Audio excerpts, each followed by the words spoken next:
तो स्वागत है आप सभी लोगों का हमारे चैनल जीरो मांगा एक्सपीरियंस में। कहानी की स्टार्ट होती है और दिखाया जाता है हमारा मेन कैरेक्टर जो कि भाग रहा होता है क्योंकि उसके पीछे कुछ मॉन्स्टर लगे हुए होते हैं और वो सोच रहा होता है कि वो 4 मॉन्स्टर हैं और बहुत ज़्यादा रिस्की होने वाला है और मैंने ये एक्सपेक्ट नहीं किया था कि ये इस तरीके से एंड होगा इसका। अब जब मैंने अपना पहले ही माइंड बना लिया है तो मुझे इसे पास ही करना होगा, जिससे मैं एक स्टेप और आगे आ जाऊँगा। और दिखाया जाता है उन मॉन्स्टर को जो कि घुतराते हुए मेन कैरेक्टर के पीछे पड़े हुए होते हैं उसको मारने के लिए। तो मेन कैरेक्टर 2 नाइफ निकालते हुए कह रहा होता है चलो इसको स्टार्ट करते हैं। और दिखाया जाता है कि मेन कैरेक्टर पीछे घूमते हुए उन दोनों नाइफों को एक एक मॉन्स्टर के ऊपर अटैक कर देता है, जिससे वो दोनों नाइफ एक मॉन्स्टर के सर में जाके लगते हैं, जिससे वो वहीं मर जाता है। और दोबारा से मेन कैरेक्टर वहाँ से भागने लग जाता है और दिखाया जाता है वो तीनों मॉन्स्टर उसके पीछे अभी भी पड़े हुए होते हैं। और वो सोच रहा होता है कि ये बहुत ज़्यादा हार्ड है इस तरीके से इन मॉन्स्टर से फाइट करना, मगर सिर्फ ये एक ही तरीका है जिससे मैं अपनी पोटेंशियल को अनलॉक कर सकता हूँ। और लोग सोचते हैं कि ये बहुत ज़्यादा क्रेजी है, मगर यही एक बेस्ट वे है जो कि मेरे दिमाग में आता है। और वो फिर दोबारा से पीछे पलट के देखता है उन मॉन्स्टरों को और सोच रहा होता है चलो देखते हैं क्या अब यहाँ क्या होगा। और वो फिर दोबारा से अपना नाइफ निकालने लग जाता है और कह रहा होता है और ये बहुत ज़्यादा हार्ड है और मैं यहाँ से निकल के चला जाऊँ कि ये डेंजरस हो सकता है, मगर तुम जिंदा रहना चाहते हो तो तुम्हें कभी कभार अपनी ज़िंदगी को रिस्क में डालना पड़ता है। और दिखाया जाता है वो एक और नाइफ निकाल लेता है और सोच रहा होता है कि मैं कई बार अपनी डेथ से बच के आया हूँ, वो भी इस चाकू को फेंकने वाली स्किल की वजह से जो कि मैंने अपनी आर्मी में सीखी थी। और ये मैंने इस वर्ल्ड में बहुत ज़्यादा प्रैक्टिस की है और जिस वजह से मैं इस स्किल को दोबारा से अपने इस वर्ल्ड में अनलॉक कर पाया। कि हमें मालूम पड़ता है कि हमारा जो मेन कैरेक्टर है वो रीइंकार्नेट हुआ है इस वर्ल्ड में। दिखाया जाता है एक मोस्ट जो कि एक लंबी से छलांग मार के मेन कैरेक्टर को मारने के लिए कूद जाता है, और जबकि मेन कैरेक्टर भी घूम के पीछे उस नाइफ से अटैक कर देता है। और वो इस चीज़ को कहते हुए सोच रहा होता है कि ये मेरा फाइनल टेस्ट है, और दिखाया जाता है वो अपना अटैक कर देता है जिसकी वजह से वो उस एक और मॉन्स्टर को मार देता है। और सोच रहा होता है कि अब यहाँ पे सिर्फ 2 बचे हैं जिनसे मुझे निपटना होगा और मुझे सिंगल अटैक में ही इन दोनों को मारना होगा। और वो फिर दोबारा से अपने 2 और नाइफ निकाल लेता है और भागते हुए पीछे पलट जाता है और उन दोनों पर अटैक करने के लिए तैयार हो जाता है। और दिखाया जाता है वो मॉन्स्टर भी मेन कैरेक्टर पर अटैक करने के लिए कूद जाते हैं और मेन कैरेक्टर उन नाइफ से उन दोनों मॉन्स्टर के ऊपर अटैक कर देता है और सोच रहा होता है कि ये मेरा लास्ट चांस है। और दिखाया जाता है वो अटैक जो कि मॉन्स्टर के जाके लगते हैं, और जबकि मेन कैरेक्टर वहाँ पीछे गिर जाता है और कह रहा होता है क्या वो मर गए। और तभी वो कुछ देख के शौक होता है और कह रहा होता है मुझे लगता है कि वो नहीं मरे, कि ऐसा नहीं हो सकता कि वो अभी भी जिंदा हो। और तभी दिखाया जाता है वो मॉन्स्टर जो कि मेन कैरेक्टर के ऊपर आके गिरता है। तो हमें मालूम पड़ता है कि वो मॉन्स्टर मेन कैरेक्टर के अटैक की वजह से मर गया होता है। तो मेन कैरेक्टर उसको चेक करते हुए कह रहा होता है क्या ही रिलीफ की बात है कि वो एक ही अटैक में मर गए, तो मुझे इस तरीके से सरप्राइज नहीं होना चाहिए। और वो उस मॉन्स्टर को अपने ऊपर से हटा देता और वहीं बैठ जाता है और कह रहा होता है कि यहाँ तक कि ये मैंने कर दिया है मगर ये फिर भी पहले जैसे में, और मैं इस तरह की क्रेजी थिंग्स करता हूँ मगर फिर भी मुझे कुछ भी फील नहीं होता। मगर मैं ऐसा ना करूँ तो मेरा जो हार्ट है वो बिल्कुल खाली महसूस करेगा और इस हिसाब से मैं एक बिल्कुल खाली सेल की तरह रह जाऊँगा। चलो अब मैं और ज़्यादा हेजिटेट नहीं करता हूँ और मैं अब अपनी चीज़ों को ऑर्गेनाइज करता हूँ और मैं अपने प्लान के साथ चलूँगा आज। तो मुझे फाइनली अब इस प्लेस को छोड़ के जाना है। और दिखाया जाता है एक छोटे से गांव को जहाँ पर कुछ घर होते हैं वो भी झोंपड़ी के। और दिखाया जाता है हमारा मेन कैरेक्टर जो उन मॉन्स्टर को अपनी पीठ पे बांध के घर को लेके आ रहा होता है और सोच रहा होता है कि जो रीज़न है कि मैं इस प्लेस को छोड़ के जाना चाहता हूँ वो इसलिए मेरी पास्ट लाइफ की वजह से। और मैंने इसके बारे में हज़ारों बार, दसियों हज़ारों बार सोचा है और इसका कोई मतलब नहीं है मैंने इसके बारे में कितना सोचा है। और मैं अभी भी ये नहीं समझ पाया हूँ कि मैं किस तरीके से मरा था और मुझे अपनी पास्ट लाइफ क्यों याद नहीं है, और मैं इसको जानना चाहता हूँ। और मगर जैसे ही मैं इस चीज़ को याद करने की कोशिश करता हूँ तो वो सारी यादें मेरी धुंधली हैं। और खाली यही एक प्रॉब्लम नहीं है कि मैं जो रीइंकार्नेट वर्ल्ड में उस चीज़ को 16 साल, मगर मुझे अभी भी ये बात याद है कि मैं अपनी पिछली ज़िंदगी में 28 साल जिया था। और इसका रिजल्ट ये हुआ कि मैं यहाँ जब रीइंकार्नेट हुआ मेरा जो माइंड था वो 28 साल का ही था। और इसी अनफेमिलियर स्टेट की वजह से जो मेरा माइंड है वो बहुत सारे थॉट की वजह से गिर जाता है। और मैंने ये कई बार सोचा है कि मुझे यहाँ क्या करना है, और वो इसी बात को सोचते सोचते अपने घर पे आ जाता है और वो कहता है कि फादर मैं घर आ गया। और दिखाया जाता है उसके फादर जो कि वहाँ कुछ लकड़ियों को काट के हाथ में उठा लेते हैं अंदर ले जाने के लिए। वो कह रहे होते हैं कि तुम लेट हो डियोन, तुम्हें मालूम पड़ता है हमारे मेन कैरेक्टर का नाम डियोन है। तो उसका फादर कहता है तुमने आज भी बहुत ज़्यादा हार्ड वर्क किया है, मॉन्स्टर को हंट करते हो ना कि किसी एनिमल को, वो भी इस एज में, तो तुम्हें हमेशा ही केयरफुल रहना चाहिए। तो डियोन उन सभी मॉन्स्टर को नीचे रखते हुए कह रहा होता है कि चिंता मत करो, मैं इस चीज़ का ध्यान रखूंगा और मैं इन सभी चीज़ों को यहाँ रख रहा हूँ। और वो सोच रहा होता है कि मैंने इनको आंसर तो कर दिया मगर मुझे फिर भी अपने रियल फादर की तरह फीलिंग नहीं आती। और यही वो रीज़न है जिसके बारे में मैं बात कर रहा था। तो उसके फादर उन लकड़ियों को ले जाते हुए कह रहे होते हैं, चलो ठीक है, तो फिर हम डिनर के लिए रेडी हो जाते हैं। और डियोन भी उनको हाँ बोल के घर में जाने लग जाता है। और दिखाया जाता है कि खाना पहले से ही टेबल पे रखा हुआ होता है, जो कि मेन कैरेक्टर की मदद वहाँ रखनी होती है और कहनी होती है कि डियोन तुम आ गए, चलो ठीक है अब यहाँ आके डिनर कर लो। तो डियोन भी उनको हाँ बोल देता है। और जबकि उसके फादर कह रहे होते हैं ये बहुत ज़्यादा अच्छा स्मेल कर रहा है। और जबकि डियोन सोच रहा होता है कि मेरे फादर का नाम मूरो और मेरी मदर का नाम लोना है, और जो मेरा बड़ा भाई है उसका नाम डायमंड, जबकि मेरे और भी ब्रदर और सिस्टर हैं। जबकि दिखाया जाता है कि उसके 4 और भाई बहन होते हैं। जबकि उसका बड़ा भाई कह रहा होता है कि ऐसा लग रहा है कि आज भी मीट बनी है। तो उसकी बहन कहती है कि हाँ, कि मैं आ रही हूँ मॉम। तो उसकी दूसरी बहन कहती है कि ये बहुत ज़्यादा अच्छा स्मेल कर रहा है। तो उसके फादर कहते हैं कि हमें डियोन को थैंक्स बोलना चाहिए, उसी की वजह से हम अधिकतर मीट खा पाते हैं। तो उसकी मदर कहती है हाँ, और इसी वजह से गांव के लोग इससे चिढ़ते हैं। और जब ये डियोन सोच रहा होता है कि जो प्रॉब्लम है अब स्टार्ट होगी, जब ये दिखाया जाता है उसकी छोटी बहन की तरफ, जो कह रही होती है कि आज हम दोबारा से मीट खाएंगे, और इस बात को कह के वो बहुत ज़्यादा खुश हो रही होती है। और उसका बड़ा भाई कहता है कि हाँ ये बहुत ज़्यादा डिलीशियस है। तो उसके फादर कहते हैं चलो ठीक है, सभी लोग यहाँ बैठ जाओ। और सभी लोग इसी तरीके से खुश होकर बात कर रहे होते हैं। और जब ये हमारा मेन कैरेक्टर बिल्कुल शांत और बिना कोई एक्सप्रेशन के वहाँ बैठकर सोच रहा होता है कि यहाँ तक कि मेरी जो फैमिली है वो बिल्कुल हारमोनी में है, मगर फिर भी ये मुझको बहुत ज़्यादा स्ट्रेंज फीलिंग देती है। और इसलिए से मैं हेजिटेट करता हूँ इसी टाइम पे।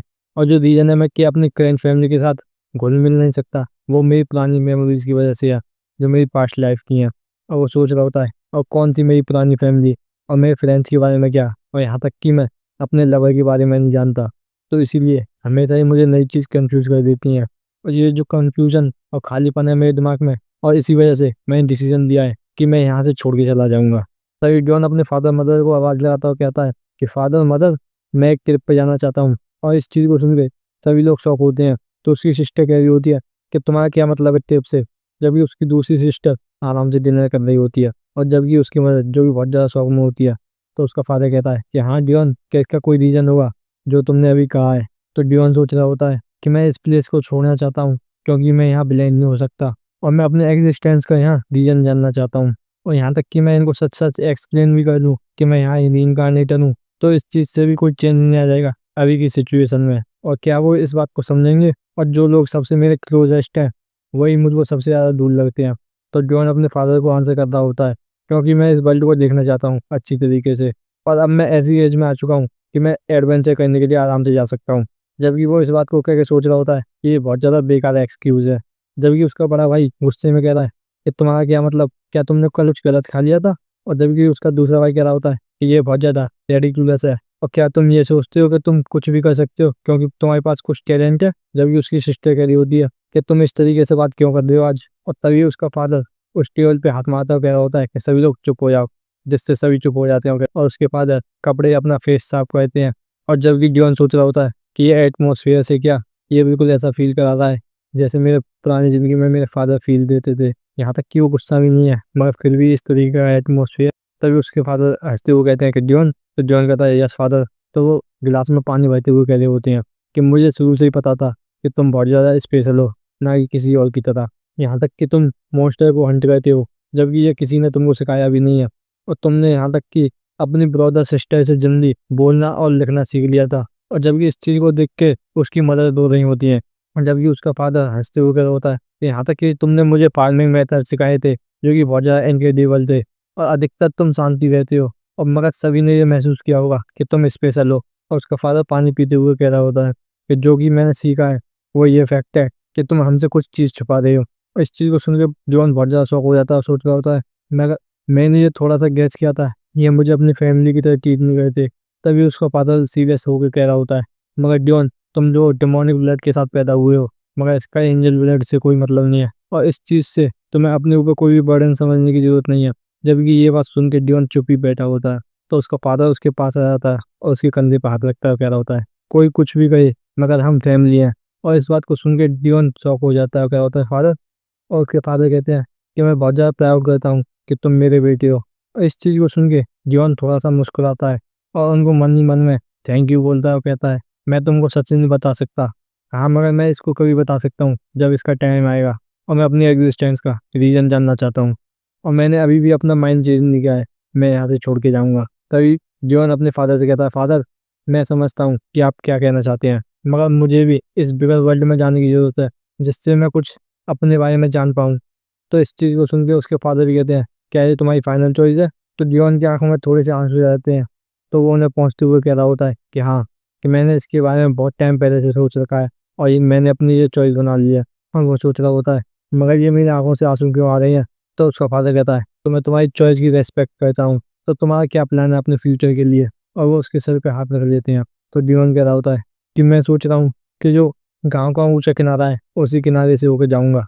तो उसके फादर कहते हैं, चलो ठीक है, और हमेशा ही टॉप के लिए फॉलो करना। और कहते हैं कि इसका मतलब तुम कल छोड़ के जाने वाले हो? तो जॉन कहता है हाँ। इस चीज़ को सुन के उस दोनों बहनें शौक हो जाती हैं और उसका फादर वहाँ से जाते हुए कह रहा होता है, चलो ठीक है, मैं तुमको परमिशन देता हूँ। इस चीज़ को सुन के जॉन खुद भी शौक हो जाता है और कह रहा होता है फादर, और वो सोचता है कि मुझे नहीं लगता फादर इतनी आसानी से मान जाएंगे। तो उसका फादर कह रहा होता है कि अगर कोई मैन अपना माइंड बना लेता है तो उसको डिस्करेज करने की कोई भी जरूरत नहीं है, और वो वहाँ से जाने लग जाता है। उसकी मदद चिल्लाते हुए उसके फादर पे कह रही होती है कि तुम्हारे क्या फ्यूचर प्लान्स हैं? तो उसके फादर वहाँ से जाते हुए कह रहे होते हैं कि मुझे यहाँ से जाना चाहिए, कि मुझे पता था कि ये दिन कभी ना कभी आएगा। तो उसकी मदद कह रही होती है, और मैं इसको इस तरीके से नहीं जाने दे सकती, मगर तुम कहाँ जा रहे हो? और दिखाया जाता है अगले दिन का सीन, जहाँ पे लियोन जाने के लिए तैयार हो जाता है और वहाँ से जाने लग जाता है। और सोच रहा होता है कि ये बहुत ज़्यादा बेकार लग रहा है कि मैं उन्हें बिना गुड बाय करे जा रहा हूँ, मगर यही बहुत अच्छा तरीका है।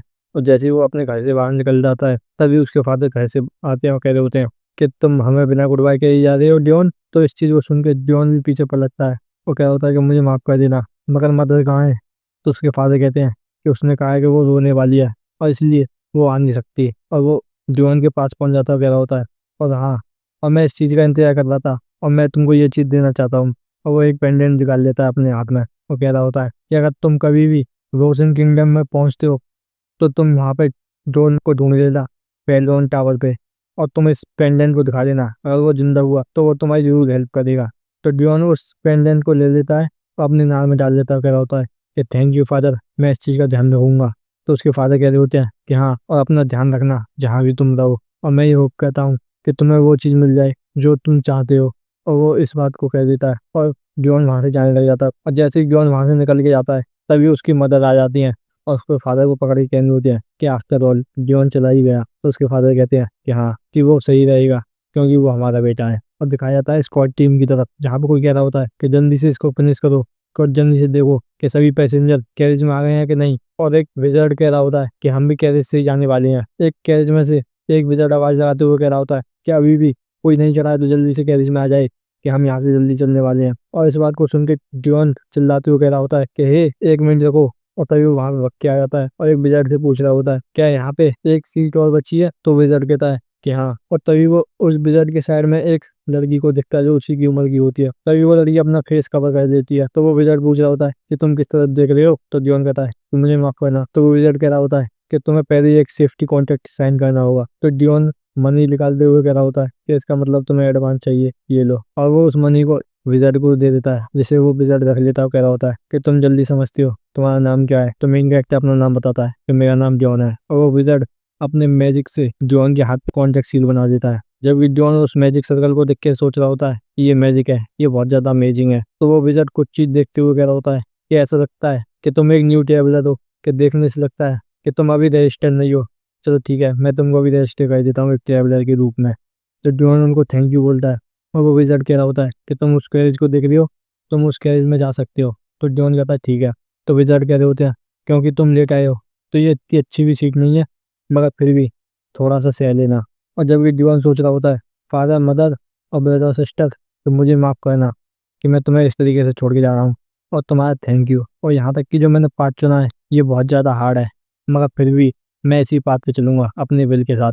और वो बताता है कि मैंने इसी तरीके से अपने होम टाउन को छोड़ दिया और इस न्यू वर्ल्ड में जाने के लिए तैयार हो गया। तभी वो कैरेज में आवाज लगाते हैं। तभी एक स्कॉट चिल्लाता है और कहता है कि हम टिल्टन के ऊपर होके जाएंगे और हम पॉल्टन के लिए जा रहे हैं। और वो कहता चलो। और दिखाया जाता है कुछ देर बाद का सीन, जहाँ पे मेन कैरेक्टर आराम से कैरेज में बैठा हुआ होता है और पीछे के नज़ारे को देखता हुआ जा रहा होता है। और उसी की कैरेज में कुछ लोग बात कर रहे होते हैं और एक कहता है उनमें से कि तुमने ये कहा इसका जो टॉप पार्ट है इसको टिल्टन कहते हैं? तो दूसरा कहता है हाँ, कि मैंने भी इसके बारे में सुना है कि यहाँ पे जो ट्रेड होता है वो अच्छा है पूरे कॉन्टिनेंट में। और दिखाया जाता है दो लोगों को, जिनमें से एक कह रहा होता है क्या तुम्हें पता है कि हम कहाँ जाने वाले हैं अभी? तो दूसरा कहता है हाँ, मैंने सुना था कि हम हॉल्टन से होके जाएँगे और ऐसा लगता है कि जो शेड्यूल है वो अभी भी डिसाइड नहीं हुआ है। तो दूसरा कहता है, "क्या तुम यहाँ पे मर्चेंट हो?" तो दिखाया जाता है दूसरी पार्टी को जिनके साथ ये बात कर रहे होते हैं और दिखाया जाता है कि वो थोड़े बारबेरियन जैसे लग रहे होते हैं। तो उनमें से वो लड़का कह रहा होता है कि यहाँ पे कुछ लोग हैं जैसे कि जो हमें गार्ड कर रहे हैं और बिल्कुल हम भी उन्हीं की तरह मर्सनरीज़ हैं और हमारे पास विज़ार्ड भी हैं। टियोन सोच रहा होता है कि सब चीज़ तुम टॉप लेवल की यूज़ कर रहे हो। तो वो लड़का कहता है, हाँ, मगर इस तरह की ट्रिप हमेशा ही एक्साइटिंग होती हैं। तो वो बारबेरियन लड़का कहता है कि हाँ, जहाँ भी तुम जाते हो वहाँ बिल्कुल अलग ही फ्रेशनेस होती है। और जब ये दिखाया जाता है डियोन को जो कि बिल्कुल अलग ही सोच में गुम होता है और वो सोच रहा होता है कि इनके लिए जो ट्रैवल है एक्साइटिंग और क्यूरियोसिटी की फीलिंग है और मैं क्या इनमें से सबसे वियर्ड हूँ। तो डियोन उनसे पूछता है कि हमारे अलावा यहाँ किस किस तरह के लोग हैं। तो उनमें से कोई एक बताता है डियोन को कि यहाँ बहुत तरह के लोग हैं जो कि अपनी अलग ही ज़िंदगी जी रहे हैं। जैसे कि एक विज़र्ड जो कि अपनी विज़डम और एबिलिटी के साथ जीता है और एक मर्सनरी जो जीने के लिए अपनी पावर का यूज़ करता है। तो डियोन कहता है कि मैंने ऐसा अपनी पिछली ज़िंदगी में कभी नहीं सोचा था कि ऐसा लगता है कि लाइफ यहाँ इतनी भी बुरी नहीं है। मगर इसका मतलब मुझे यहाँ क्या करना चाहिए? मैं घर से बिना कोई आइडिया के निकल के आ गया और मुझे ये पता भी नहीं है कि मुझे करना क्या है। कि जैसे ही मैं यहाँ रिबॉर्न हुआ हूँ तो मेरे साथ ही सब चीज़ रिबॉर्न हो गई हैं। अलग-अलग चीज़ों को देख रहा हूँ मैं यहाँ पे। यहाँ तक कि 16 साल हो चुके हैं जब मैं इस ज़िंदगी को जी रहा हूँ, मगर फिर भी मेरे अंदर कोई भी इमोशन नहीं है। मैं अपनी प्रीवियस लाइफ में अपनी सक्सेस को पा चुका था और अपने लव को भी। मगर अब मैं ऐसे chaos में फँसा हुआ हूँ अपनी पुरानी मेमोरीज़ के साथ कि ऐसा लगता है कि मेरे दिल में एक बहुत बड़ा होल है, जो कि बढ़ता ही जा रहा है समय के साथ, मेरी पुरानी और नई ज़िंदगी की मेमोरीज़ से। चलो ठीक है, अब मैं इन स्टूपिड बातों को नहीं सोचता हूँ। अब मैं जब इस ज़िंदगी को जी रहा हूँ, तो मुझे सिर्फ़ एक ही चीज़ पे निर्भर रहना चाहिए। चलो कुछ ऐसी चीज़ ढूँढते हैं, जो मेरे इस दिल के होल को बंद कर दे। अब मैं इसके बारे में बाद में सोचूँगा। और दिखाया जाता है कुछ देर बाद का सीन, जहाँ पे सारी कैरीज़ रेस्ट लेने के लिए रुक जाती हैं। तो डियोन एक लड़के से पूछ रहा होता है कि तुम अपने टेंट को बाहर क्यों निकाल रहे हो? तो वो लड़का कहता है, क्या ये तुम्हारा पहली बार है जो तुम इस तरीके से आए हो? तो डियोन बताता है, हाँ, कि ये मेरा पहली बार है। तो वो लड़का खुश होते हुए बताता है कि वैसे तुम्हें पता नहीं होगा जब तुम यहाँ पहली बार आ रहे हो तो, कि इस तरह की प्लेसेस पे तुम्हें मॉन्स्टर के हमले के लिए तैयार रहना पड़ता है, कि पता नहीं कब मॉन्स्टर तुम पे हमला कर देंगे और कब तुम्हें उनसे लड़ने के लिए तैयार होना पड़ेगा। तो इसलिए कोई भी इमरजेंसी में हम अपने इन कैरेज को एक शील्ड की तरह यूज़ करते हैं फाइटिंग में। हम इनको अपने चारों ओर इस तरीके से लगा देते हैं जिससे हम घिर जाएँ और मॉन्स्टर का हमला हो तो ये हमें शील्ड के तौर पे प्रोटेक्ट करते रहें। तो डियोन कहता है कि हाँ, मैं समझ गया। तो वो लड़का हँसते हुए कह रहा होता है कि चलो ठीक है, तुम जल्दी समझते हो। तो डियोन कहता है कि हाँ, इसे बताने की ज़रूरत नहीं थी। तो वो लड़का वहाँ से जाते हुए कह रहा होता है, तुम अपने सामान को सही तरह से ऑर्गेनाइज़ कर लो, तो तुम यहाँ से रेस्ट करने के लिए चले जाना और मैं जा रहा हूँ रेस्ट करने के लिए। तो जॉन कहता है कि ठीक है और तुम्हारा इस चीज़ के लिए थैंक यू। और वो अपने कपड़े पहनते हुए सोचने लग जाता है कि यहाँ के लोग अच्छे हैं जितना मैंने इनसे सोचा था, कि यही तरीका है कि हम सीखते हैं कि कैसे सर्वाइव किया जाता है। और वो एक टेंट को देखते हुए कह रहा होता है, क्या वो टेंट विज़र्ड का है? कि मैंने ऐसा अपनी प्रीवियस लाइफ में सुना था। और वो अपने हाथ के मैजिक सर्कल को देखते हुए कह रहा होता है कि ये बहुत ज़्यादा अमेजिंग है कि यहाँ पे मैजिक एक्चुअली में एग्जिस्ट करता है। और वहाँ से जाते हुए कह रहा होता है कि मैं उनसे ऐसा नहीं पूछ सकता कि तुम मुझे सिखा दोगे, मेरे पास कभी ना कभी एक चांस होगा इस तरीके से इस मैजिक को सीखने का। और दिखाया जाता है कुछ लोग आग जला के वहाँ बैठे हुए होते हैं और कुछ ड्रिंक कर रहे होते हैं और कुछ खाना खा रहे होते हैं। और दिखाया जाता है डियोन को जो कि वहाँ सो रहा होता है। और तभी दिखाया जाता है एक ग्रीन लाइट को जो उसी के पास जा रही होती है, वो बिल्कुल उसके फेस के आगे जाके रुक जाती है। तभी डियोन अपनी आँख खोल के जैसे ही देखता है तो दिखाया जाता है वो एक छोटी सी स्प्लिट होती है। और तभी जॉन उसे देख के अचानक से उठ जाता है और कह रहा होता है, क्या मैंने कुछ छोटी सी चीज़ देखी थी जो बिल्कुल ह्यूमन फॉर्म में थी? मगर वो क्या था? क्या वो एक घोस्ट था या फिर कुछ और? और कहता है, हाँ, ये तो मैजिक वर्ल्ड है, इसमें यहाँ कोई घोस्ट नहीं हो सकता। तभी वो उसको दोबारा से देखता है और उसको देख के शॉक हो जाता है और वो कहता है कि ये कोई घोस्ट नहीं है, ये तो एक फेरी है। तभी वो उसको अपने हाथ में ले लेता है और दिखाया जाता है वो फेरी जो कि जॉन के हाथ पे बैठ जाती है। और तभी जॉन के हाथ पे खड़े हो गए उसको इशारा कर रही होती है। तो जॉन कहता है कि मैं ये बिलीव नहीं कर सकता, ये सच में एक छोटी सी फेरी है। क्या तुम मुझसे ये कह रही हो कि मैं तुम्हारे पास आऊँ? दिखाया जाता है जॉन उसके पास चला जाता है जिससे वो फेरी जॉन के फेस को छू दिया और फिर अपने फेस को छू के खुश हो रही होती है। और जब ये इस चीज़ को देख के जॉन को कुछ समझ में नहीं आता और वो फेरी फिर दोबारा उड़ने लग जाती है। तो जॉन उसे अपनी उंगली से छूते हुए कह रहा होता है कि बहुत टाइम हो गया जब से मैं कोई ट्रिप में नहीं गया हूँ और यहाँ पे मैं पहली बार ट्रिप पे आया हूँ और मेरे साथ ये हो रहा है और ये जो वर्ल्ड है वो पूरा अमेजिंग थिंग से भरा हुआ है। और दिखाया जाता है उस फेरी को जो कि जॉन के सिर पे आके लेट जाती है और खुश हो रही होती है। जब भी जॉन को कुछ समझ में ही नहीं आ रहा होता तो जॉन उसको अपनी 2 उँगलियों से पकड़ के सिर पे से उठा लेता है और उसको अपने सामने रख के कह रहा होता है, तो तुम क्या कह रही हो? क्या तुम मुझे सुन सकती हो? और जब भी दिखाया जाता है उस फेरी को जो कुछ कह रही होती है मगर कुछ भी समझ में नहीं आता। और जब भी वो फेरी अपने हाथ हिलाते हुए कुछ कहने की कोशिश करती है तो जॉन कह रहा होता है कि ऐसा लगता है कि मैं तुमको सुन नहीं सकता और ना ही तुम्हें समझ सकता हूँ, मगर तुम्हारे इन एक्शन का कोई तो मतलब होगा। और तभी दिखाया जाता है उस फेरी को जो कि कुछ इशारे करके वो उसे बता रही होती है और वो कुछ इशारे करके बताना चाहती है और वहां से उधर घूम रही होती है और तभी दिखाया जाता है वो वहां से गायब हो जाती है। तो जॉन इसे देख के शौक होता है, कह रहा होता है कि वो यहाँ से गायब हो गई, कि काश मैं उससे बात कर सकता। ये थोड़ा सा डिसअपॉइंटिंग है। तभी दिखाया जाता है उस फेरी को जो कि दोबारा से जॉन के सामने आ गई होती है। फिर जॉन इसे देख के दोबारा से शौक हो जाता है और तभी दिखाया जाता है कि वो फेरी अपने साथ और भी फेरीज को लेके आ जाती है। तो जॉन इसे देख के कह रहा होता है क्या कि यहाँ पे इतनी ज़्यादा फेरीज क्यों है? क्या तुम अपने दोस्तों को यहाँ लेके आई हो? तो तभी जॉन उनकी एनर्जी को फील करता है, कह रहा होता है कि ये किस तरह की फीलिंग है। और तभी दिखाया जाता है वो कहीं और पहुंच जाता है अपनी कॉन्शियसनेस के साथ और वो एक गेट को देख के कहता है कि ऐसा लगता है कि ये कोई डिफरेंट वर्ल्ड है मन से, क्योंकि ये बहुत ज़्यादा इनोसेंट और प्योर हार्टेड नोबल बीइंग है। और दिखाया जाता है उस जगह को जो कि बिल्कुल अलग ही दुनिया होती है, जहाँ पे जॉन उस फेरी के साथ आ जाता है और गेट में एंटर कर जाता है। और वो कह रहा होता है मैं इनसे अपनी बात बस खाली दिल के जरिए कर सकता हूँ। और तभी वो कुछ बोलता है, तभी वो एक नाम बोलता है, सिल। और दिखाया जाता है जैसे वो ये बोलता है तभी वो अपनी मेन बॉडी में वापस आ जाता है और दिखाया जाता है एक आदमी को जो कि देखता है कि वहाँ धूल का तूफान आ रहा है। तो वो कहता है कि इस टाइम पे धूल का तूफान। और तभी वो अपना लेंस लगा के देखता है तो उसे मालूम पड़ता है कि वो कोई धूल का तूफान नहीं, वहां से मॉन्स्टर आ रहे होते हैं। और इस चीज को देख के वो बहुत ज्यादा डर जाता है और कह रहा होता है कि इस तरीके से कि ये पहले दिन से ही नहीं हो सकता।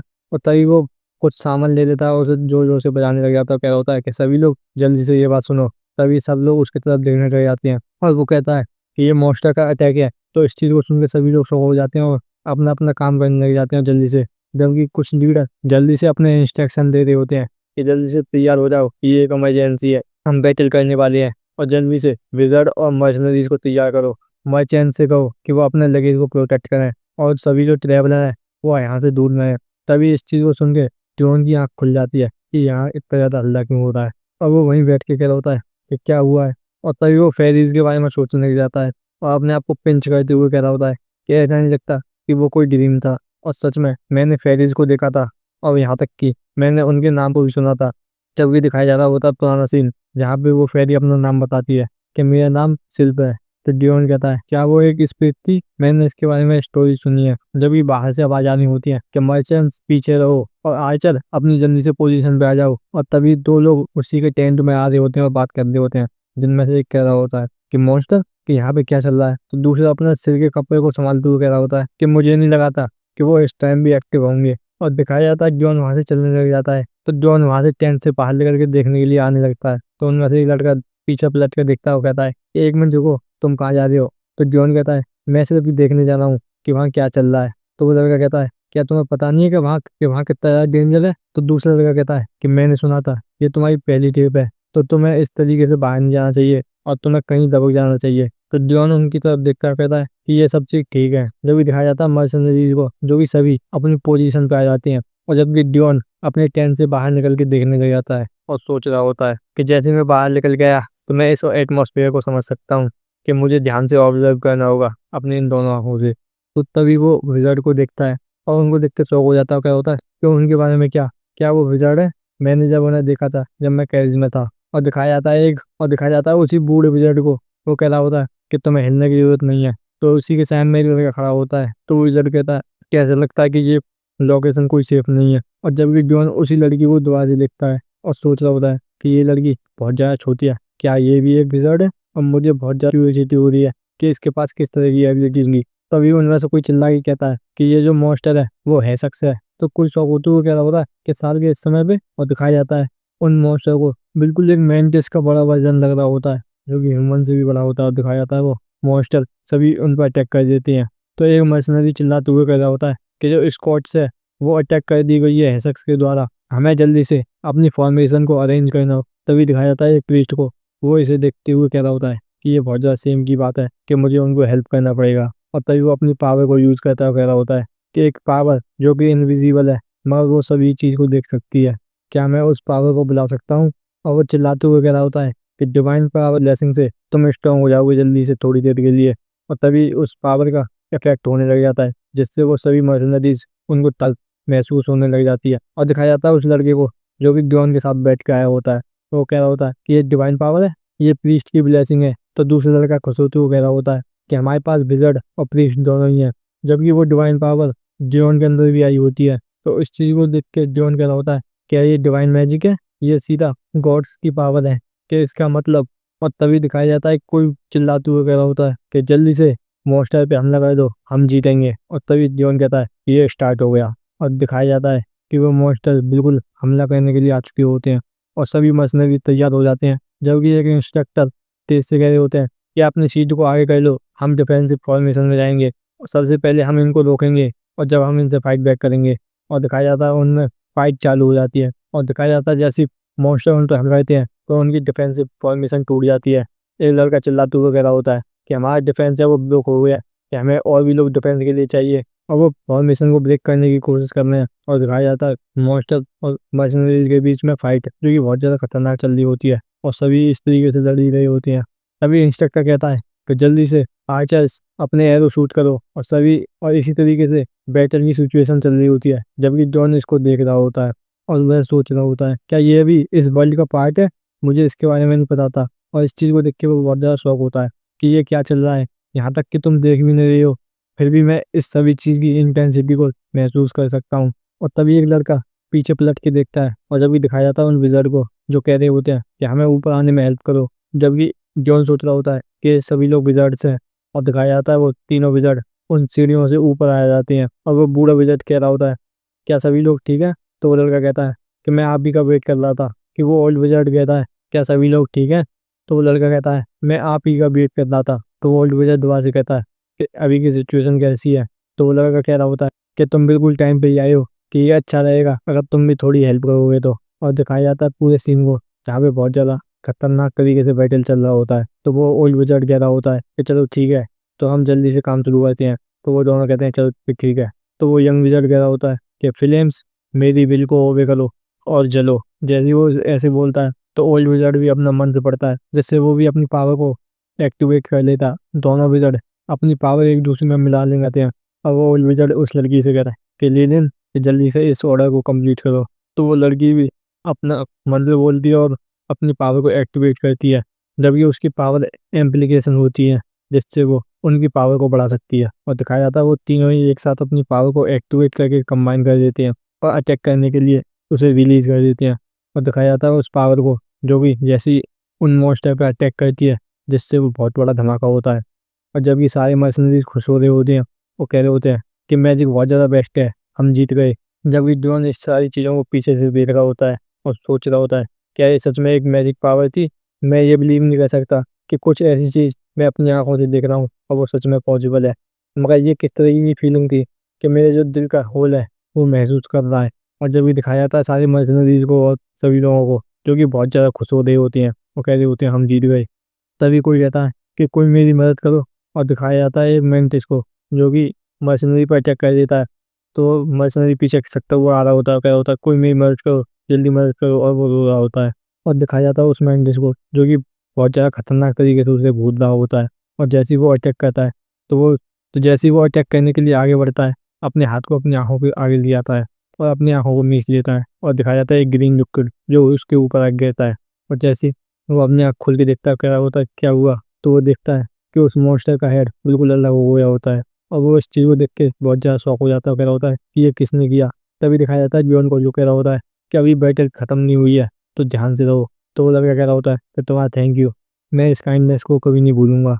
जब भी दिखाया जाता है जॉन को जो अपने नाइफ्स को बाहर निकाल लेता है, कह रहा होता है कि वो जो विज़र्ड है वो बैटल को जीत चुके हैं, मगर वो खाली बाहर का एरिया था, मगर सिचुएशन अभी भी डेंजरस है। और दिखाया जाता है उस लड़के को जो डियोन को थैंक यू बोल रहा होता है उसे बचाने के लिए। डियोन कह रहा होता है कि जल्दी से कहीं छुप जाओ कि अभी भी बैटल खत्म नहीं हुआ है। और दिखाया जाता है डियोन तो आज से अपने डैगर को निकालने लग जाता है और दिखाया जाता है उस मर्सनरी को जो कि वहां से भाग के कहीं दब जाता है। और जबकि डियोन अपने डैगर को निकाल लेता है, सोच रहा होता है कि ये बहुत ज़्यादा स्ट्रेंज है कि जो भी डैगर वो सीधे उन हेज़ेक्स की इतनी ज़्यादा मोटी खाल होने के बाद भी उसमें आराम से घुस गए हैं, ये क्या हो रहा है। क्या मेरे पास किसी तरह की पावर है क्या, या फिर ऐसा हो सकता है कि मैं ऑरा यूज़ कर सकता हूँ। मगर ऐसा सोचने की भी ज़रूरत नहीं है। मैं सबसे पहले अपनी एबिलिटीज़ को टेस्ट कर लेता हूँ। अब मैं इस तरीके से अपनी पावर को जान पाऊँगा। ठीक है, अब हेक्सेक्स पे फोकस करेंगे और दिखाया जाता है कि डियोन अपने डैगर स्किल से उन सभी मॉन्स्टर के ऊपर अपने डैगर फेंक रहा होता है और उनको मार रहा होता है। और दिखाया जाता है उसके हाथों से और डैगर से जबकि ऑरा अनलीश हो रहा होता है ब्लू कलर का। और जबकि वो अपने हाथों को देखते हुए कह रहा होता है कि ये किस तरीके का धुआं मेरे हाथों के ऊपर पास घूम रहा है। तभी दिखाया जाता है 2 मर्सनरीज़ को जो डियोन से पीछे से कह रहे होते हैं कि तुम बहुत ज़्यादा अच्छे हो इसमें, कि तुम यहाँ तक कि उस हेक्सेक्स के इतनी ज़्यादा मोटी चमड़ी को भी पेनिट्रेट कर पा रही हो। तो डियोन पीछे घूम के कहता है उनसे कि ये अभी भी अच्छा नहीं है। तो उनमें से एक लड़का खुश होते हुए कह रहा होता है कि तुम बहुत ज़्यादा हम्बल हो, जबकि दूसरा कहता है कि तुम अपना ध्यान रखना। और जबकि डियोन अभी भी अपने हाथों की तरफ उस मिस्ट को देख रहा होता है कि ये मेरे साथ क्या हो रहा है यहाँ पे, मैं इसके बारे में कुछ नहीं जानता। और हमें बताया जाता है कि मैजिशियन और मर्सनरीज के सपोर्ट के बाद जो और मॉन्स्टर थे वो मरने लगे। और ये बैटल पूरी रात भर चला और सुबह जाके ख़त्म हुआ। और दिखाया जाता है एक मर्सनरी को जो कि पैसे गिन रहा होता है और गुस्से में आके कुछ पैसे को टेबल पे फेंकते हुए कह रहा होता है कि ये जो मेरा शेयर है ये बहुत ज़्यादा छोटा है। तो उसका बॉस हाथ हिलाते हुए कह रहा होता है कि ये स्टोरी खत्म हो गई, कि कितने लोग मरे हैं यहाँ पे, कि और कौन था यहाँ पे। तो वो अपने एक और साथी का नाम बताता है कि वो भी पहले मरा था। तो बॉस कहता है क्या क्या वो मर गया? तो मर्सनरी बताता है हाँ। जबकि बियॉन इस चीज़ को सुनते हुए वहाँ से जा रहा होता है और सोच रहा होता है कि ये मेरा पहली बार है कि मैं ऐसा कुछ एक्सपीरियंस कर रहा हूँ। मगर एक बैटल के बाद एक बहुत बड़ा लॉस होता है। और यहाँ तक कि जो मर्सनरी होते हैं वो अपने साथियों के लिए थोड़े से सैड होते हैं, मगर फिर भी वो उनके इक्विपमेंट और वेपन ले लेते हैं। और इसीलिए यहाँ पे 2 तरह की सुबह होती है और यही हर एक दिन इनके लिए लाइफ है जो ये जीते हैं। और मैं पहली बार एक मर्सनरी की लाइफ को एक्सपीरियंस कर रहा हूँ, मगर मुझको फिर भी कुछ बुरा फील नहीं हो रहा। तभी दिखाया जाता है उस विज़र्ड लड़की को जो कि जॉन के सामने जाके खड़ी हो जाती है। और जब जॉन अभी भी सोच रहा होता है यहाँ तक कि यहाँ पहले कुछ दिन नहीं हुए हैं, ऐसा क्यों है, ऐसा लगता है मैं भी इन्हीं की तरह हूँ जो कुछ भी है। और तभी जॉन उस विज़र्ड गर्ल को देखता है और देख के शौक हो जाता है, क्या होता है कि इसने तो मुझे डरा ही दिया था। और वो सोच रहा होता है कि अगर इसको मैं दोबारा से देखूं कि ये बहुत ज़्यादा प्रिटी लग रही है, बिल्कुल एक सेलिब्रिटी की तरह, और ये सच में वो विज़र्ड गर्ल ही है। तभी वो लड़की बियॉन से कहती है क्या तुम्हारा नाम बियॉन है? तो डियॉन कहता है कि हाँ तुमने सही कहा, क्या तुम भी एक विज़र्ड हो? तो वो कहती है हाँ, और तुम मेरे साथ आओ। तो डियॉन पूछता होता है मगर हम कहाँ जा रहे हैं? तो वो लड़की बिना कुछ बोले सीधे एक टेंट में घुस जाती है। तो डियॉन वहाँ पे आते हुए सोच रहा होता है क्या ये टेंट विज़र्ड का है? और दिखाया जाता है उस ओल्ड विज़र्ड को जो वहाँ बैठा हुआ होता है। अब वो विज़र्ड गर्ल उस ओल्ड विज़र्ड से कहती है कि मैं इसको ले आई। तो ओल्ड विज़र्ड डियॉन से कहता है कि तुम बिल्कुल टाइम पे आए हो, कि तुम्हें पता है हम पहले भी मिले थे। तो डियॉन कहता है हाँ, कि तुमने मेरा थोड़ा ध्यान रखा था। तो ओल्ड विज़र्ड कहता है कि ऐसा है कि मैंने तुम्हें इसलिए बुलाया था, तुमने कुछ मॉन्स्टर को मारा था। तो इस चीज़ को सुन के डियॉन कह रहा होता है क्या इससे कोई प्रॉब्लम थी? तो वो ओल्ड विज़र्ड फिर वो कह रहा होता है कि मैंने ऐसा नहीं सोचा था, मैंने बस तुम्हें इसलिए बुलाया है जिससे मैं तुम्हारा पेमेंट सेटल कर सकूं, जो भी तुमने मॉन्स्टर मारे थे और पकड़े थे उसका। और तुमने लगभग 14 मॉन्स्टर पकड़े थे, ये बहुत ज़्यादा अच्छा है। तो उन्होंने मुझसे कहा था तो मैं तुमको 5 गोल्ड दे दूँ जो कि तुम्हारा शेयर है। हाँ कि ये थोड़ा सा लो है, मगर फिर भी ये ठीक है। जबकि जॉन उन पैसों को उठा के सोच रहा होता है कि मुझे पता था कि जो मॉन्स्टर है वो बहुत महंगे बिकते हैं, मगर मुझे नहीं पता था कि वो 5 गोल्ड के हो जाएंगे, कि ये इतना पैसा है कि मैं अपनी फैमिली के साथ 3 महीने आराम से गुजार सकता हूँ। जबकि ओल्ड विज़र्ड थोड़ा सा सैड होकर कह रहा होता है कि मुझे माफ़ कर देना, ये जो मर्सनरी है वो थोड़े से लालची होते हैं। तो डियॉन कहता है कि ऐसा नहीं है, तुम्हारा इसके लिए थैंक यू। तो वो ओल्ड विज़र्ड हंसते हुए कह रहा होता है कि किसी बिना लालच भरी लड़की को देख के अच्छा लग रहा है। और वो पूछता है क्या ये तुम्हारी फर्स्ट ट्रिप थी? तो डियॉन बताता है हाँ, मैं बस इस वर्ल्ड को देखना चाहता था। तो दिखाया जाता है 2 और मर्सनरीज को जो वहाँ से जा रही होती हैं, और जिनमें से एक कहता है कि ये क्या कह रहा है, तो दूसरा कहता है कि ये इसकी परफेक्ट एज है कि ये किसी दूसरी कंट्री में जाके मर जाए। जबकि ओल्ड विज़र्ड कह रहा होता है कि या तो तुम बहुत बड़े इडियट हो या तुम एक ग्रेट हीरो हो। और ये इस बात को कह के हंसते हुए कह रहा होता है और तो कभी भगवान ने चाहा तो हम दोबारा से मिलेंगे। और दिखाया जाता है डियॉन को जो वहाँ से अपने पैसे लेके आने लग जाता है और सोच रहा हो क्या मैं सच में अच्छा किया था, कि ये बहुत ज़्यादा नॉस्टैल्जिक है। और वो आसमान को देखते हुए कह रहा होता है ये प्लेस कुछ डिफरेंट नहीं है मेरी पुरानी लाइफ से, यहाँ भी वही आसमान और वही तारे हैं, कि यही मेरे लिए बहुत है। और दिखाया था वो सभी दोबारा से अपनी जर्नी को स्टार्ट कर देते हैं। और जब ये एक मर्सनरी चिल्लाते हुए कह रहा हो कि हमारा नेक्स्ट टाउन ये कोई ज़्यादा नहीं है, चलो चीयर्स करो और जल्दी से मूव करो। जबकि जॉन अपने कैरेज में बैठा सोच रहा होता है कि इसी तरीके से हमारी जर्नी चलती रही और जो मर्सनरी का नंबर था वो कम होते रहा, मगर ये चीज़ कोई मैटर नहीं करती है। और दिखाया जाता है मर्सनरीज को जिनके बहुत ज़्यादा चोट लगी हुई होती है। और हमें बताया जाता है कि जैसे इनकी जंग कंटिन्यू हुई तो उन्होंने कई बार बैटल लड़ी, कभी बैंडेज से, और यहाँ तक कि एक बार इनका सामना कॉमलिन के ग्रुप से भी हुआ था। और जंग इसी तरीके से चलती रही। एक बार तो इस तरीके की बैटल हुई जिसमें जॉन मारने के करीब था, और इसी जंग में मैं कुछ मर्सनरीज का दोस्त बन गया। मगर क्योंकि मैंने कई सारी बैटल्स लड़ी थी इनके साथ, और कुछ मर्सनरीज मुझसे हेट कर देते क्योंकि मैं उनकी सैलरी को कम कर देता था अपना शेयर लेके, कि ऐसा पॉसिबल नहीं है कि मैं हर किसी का फेवर पा सकूं। मगर मैंने इनकी बातें सुन के यहाँ पे पैसे की वैल्यू जान ली है। ये मेरी पुरानी ज़िंदगी से कुछ भी अलग नहीं है, जैसा कि मेरी प्रीवियस लाइफ में था। और ये बात बहुत ज़्यादा फनी है कि हमारी जो ज़िंदगी है वो खाली हमारी सैलरी पर डिपेंड है। और जो मर्सनरी है वो ये कहते हैं कि उनकी इक्विपमेंट बहुत ज़्यादा एक्सपेंसिव होते हैं, मगर वो फ्री पोर्शन से ज़्यादा तो महंगी नहीं हो सकती। और ये बात वो विजर्ड के लिए सोच रहा होता है, और दिखाया जाता है विजर्ड को जो तीनों चल के आ रहे होते हैं। और इसी तरीके से मनी बनाई जाती है तो एक विजर्ड ज़्यादा अच्छा होता है। और तभी दिखाया जाता है दो स्प्लिट्स को जो कि जॉन के आगे आ गई होती है। तभी जॉन उनको देख के कहता है कि ये क्या था अभी, क्या ये दोबारा से मुझे दिखाई दे रहे हैं? मगर मैंने उस दिन के बाद मैंने इन्हें कभी नहीं देखा था, क्या ये इनविजिबल है? जब भी जॉन उन पुरानी बातों को याद करता है, कैसे वो एक नई स्पेस में पहुंच गया था जहाँ पे एक दरवाजा था, और वो सोचने लग जाता है कि ये बहुत ज़्यादा स्ट्रेंज एक्सपीरियंस है और उसका नाम क्या था। तभी वो ध्यान करता है कि हाँ, उसका नाम शिल्प था। और मुझे ऐसा लगता है कि मैं इन स्पिरिट्स के साथ कनेक्ट हो गया हूँ। और दिखाया जाता है उन स्पिरिट को जो कि ड्योन के आसपास खेल नहीं होती हैं, और ड्योन सोच रहा होता है कि ऐसा क्यों है, अगर मैं इनसे क्वेश्चन भी करूँ तो फिर भी मैं कुछ नहीं सुन सकता। और दिखाया जाता है उस स्पिरिट को जो कि ड्योन के हाथ पे खड़ी हो गई होती है। और ड्योन सोच रहा होता है, और मुझे ऐसा महसूस हो रहा है कि मैं फ्यूचर में और भी स्पिरिट को देख पाऊंगा। और मेरे पास कोई एविडेंस नहीं है कि ये मुझको ही क्यों दिखती हैं, मगर इनके बारे में जानने का कोई रास्ता है? यहाँ पे विजार्ड और प्रीस्ट तो नहीं है मेरे साथ, मगर मैं उस विजार्ड गर्ल का अभी तक नाम नहीं जानता हूँ। और दिखाया जाता है उस स्पिरिट को जो कि डियोन के हाथ पे खेल रही होती है। और डियोन सोच रहा होता है मैं उस विजार्ड गर्ल से हेल्प पा सकता था, मगर जितना ये सुनने में अच्छा लग रहा है ये उससे ज़्यादा हार्ड है उस विजार्ड गर्ल से हेल्प पाना। सबसे पहले जब मैं टाउन में पहुंच जाऊंगा तो मैं उसको ढूंढूंगा। तभी दिखाया जाता है उस स्पिरिट को जो कि वहाँ से चली जाती है, और डियोन उसको गुड बाय कर देता है। और दिखाया जाता है कुछ टाइम बाद का सीन, यहाँ पे डियोन एक नए टाउन में पहुंच जाता है। और वहां जाके उस विजार्ड गर्ल को ढूंढ रहा होता है और कह रहा होता है कि उससे मिलना बहुत ज़्यादा कठिन है जितना मैंने सोचा था, मगर हम कुछ ही दिन पीछे हैं हॉल्टन में पहुंचने से। कि ऐसा लगता है कि मेरे साथ ही कुछ मिसअंडरस्टैंडिंग है। अब मुझे लगता है कि अब मैं खाली उसे हॉल्टन में जाकर मिल सकता हूँ, या फिर मुझे यहीं गिव अप कर देना चाहिए। तभी वो अपने गोल्ड कॉइन को निकाल के सोच रहा होता है कि वैसे जो इक्विपमेंट है वो बहुत ज़्यादा एक्सपेंसिव है, और मैं इस पर विश्वास नहीं कर सकता कि मेरे पास सिर्फ 5 गोल्ड कॉइन बचे हैं। और अब मैं देख सकता हूँ कि जो मर्सनरीज है वो इतनी ज़्यादा लालची क्यों होती हैं, और वो ऐसा क्यों कहते हैं कि इक्विपमेंट बहुत ज़्यादा एक्सपेंसिव है। और वो इस बात को लेकर कोई मजाक नहीं करते, यहाँ तक कि कुछ सालों की कमाई कुछ ही इक्विपमेंट खरीदने में चली गई।